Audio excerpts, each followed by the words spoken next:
CEO miliaran terkejut menemukan bahwa dia hanya akan terjebak di kemacetan. Asisten pribadinya merencanakan agar dia, seorang CEO miliaran, naik sepeda listrik tua ke kantor. CEO sebenarnya ingin menolak cara tampil yang merendahkan martabat ini. Namun asistennya memberitahunya bahwa ada kerjasama penting hari ini. Sebagai CEO, dia harus hadir tepat waktu. Namun sekarang jalan sudah macet parah. Menunggang sepeda listrik kecil bisa dibilang cara terbaik untuk sampai. Kamu ingin aku menaikinya. Aku membiarkanmu berkendara. Aku membiarkanmu duduk. Aku akan mengantarmu. Aku sudah bilang padamu, jika kamu tidak segera naik, tapi sudah terlambat.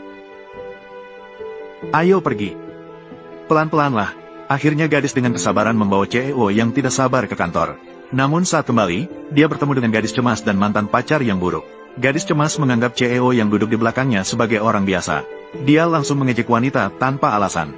Dia memilih untuk menghina orang yang bahkan tidak mampu membeli mobil. Tanpa mereka sadari, orang yang mereka hina adalah orang terkaya di negara ini.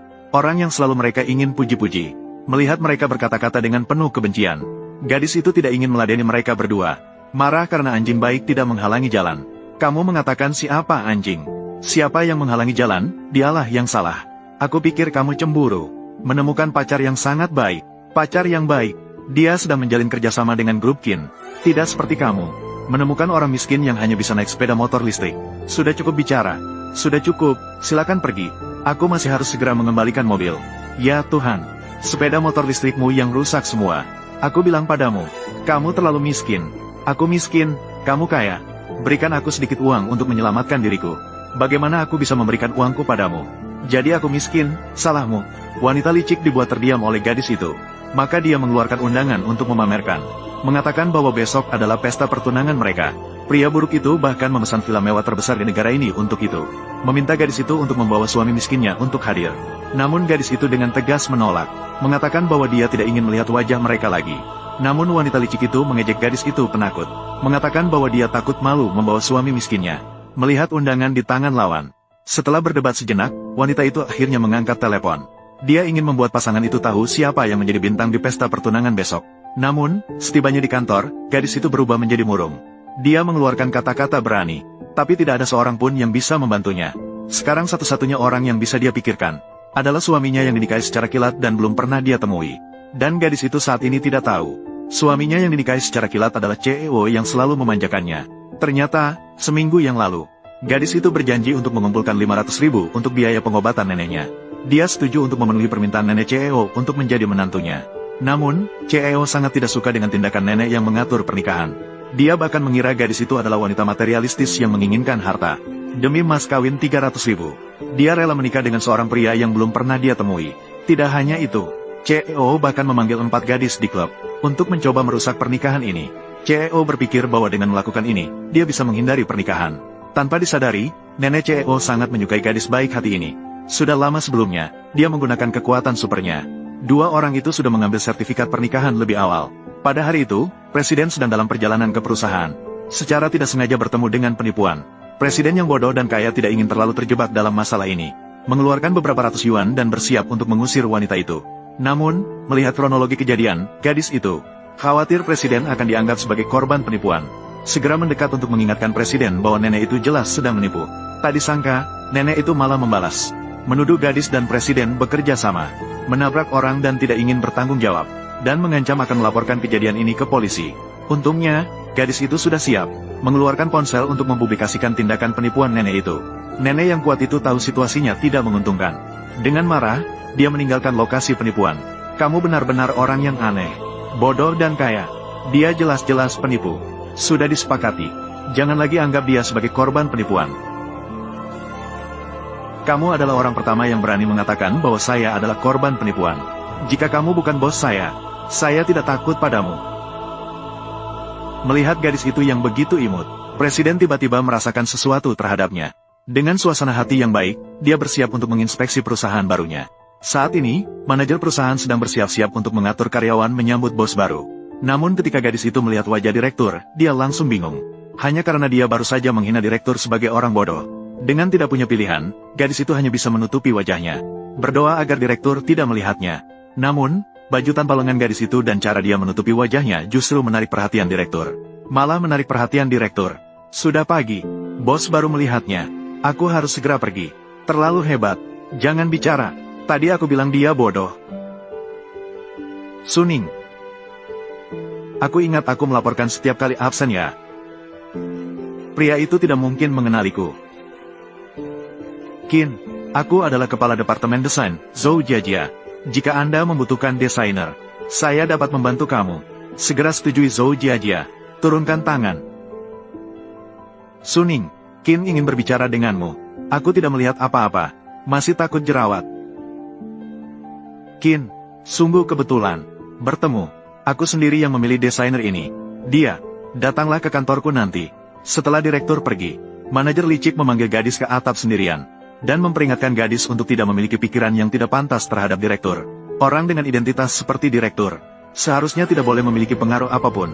Hal seperti ini, seharusnya tidak ada pengaruh apapun. Seseorang dengan status presiden seperti ini, bukan orang yang menangis sekuat tenaga seperti dia yang bisa terlibat.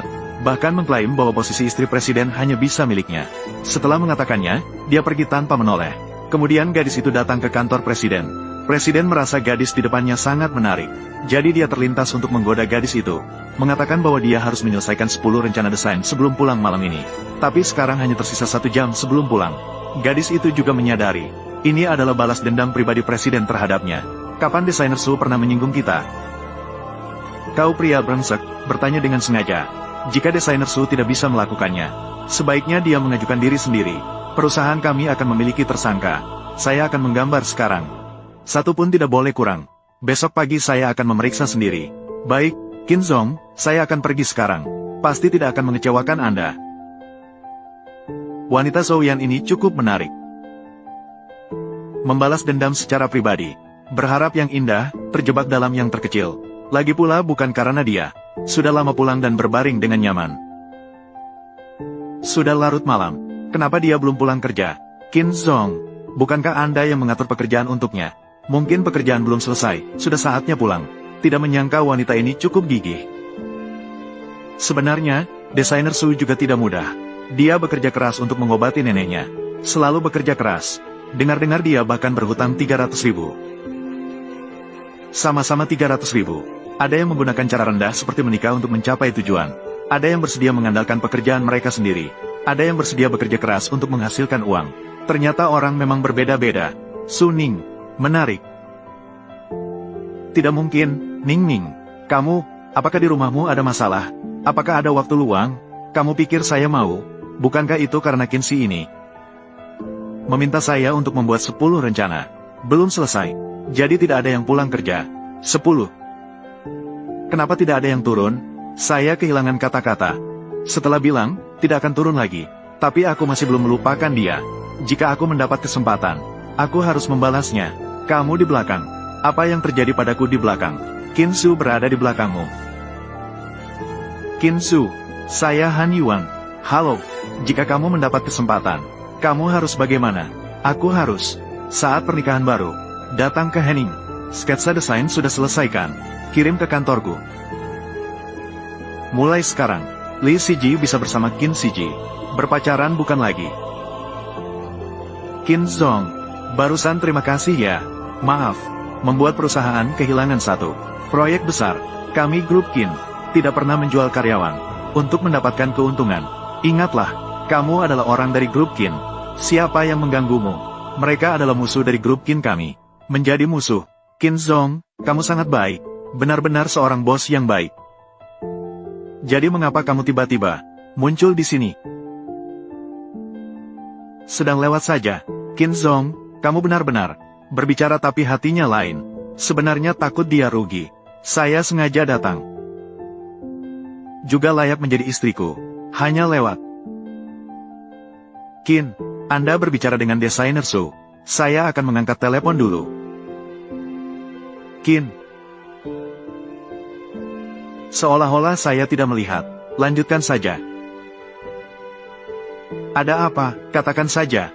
Nyonya tua baru saja menelepon. Meminta Anda pulang ke rumah tua malam ini. Jadi begitu. Kamu mau kemana? Aku mengirimkanmu. Saya bisa pulang sendiri. Ada apa? Kamu bisa pergi sendiri. Halo, Nenek. Nia tuh. Setelah pulang kerja, datang ke rumah Nenek sebentar. Saya akan mengatur agar kamu bertemu cucu saya. Bertemu sekali. Alamatnya sudah dikirim ke ponsel. Akan segera bertemu. Akan segera bertemu cucu Qin. Tidak tahu bagaimana dia. Apakah dia mudah bergaul? Apa yang aku pikirkan? Meskipun mereka berdua bernama Qin, tapi tidak mungkin kebetulan. Menantu datang. Cepat masuk. Nenek, bagaimana dengan kesehatanmu belakangan ini? Begitu melihatmu, kesehatan nenek akan membaik. Cucu saya akan segera datang. Nanti akan bertemu dengannya. Kamu pasti akan menyukainya. Nenek ingin saya bertemu wanita itu.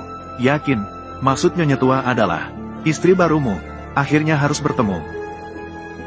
Bahkan pernikahan pun tidak terjadi. Bagaimana bisa menganggap diri sebagai istri saya? Qin, nenek itu, pertama-tama, berikan kalian sertifikat.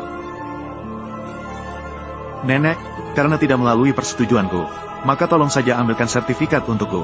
Sepertinya wanita ini sangat pandai mempengaruhi nenekku. Jadi, apakah kita masih akan pergi atau tidak?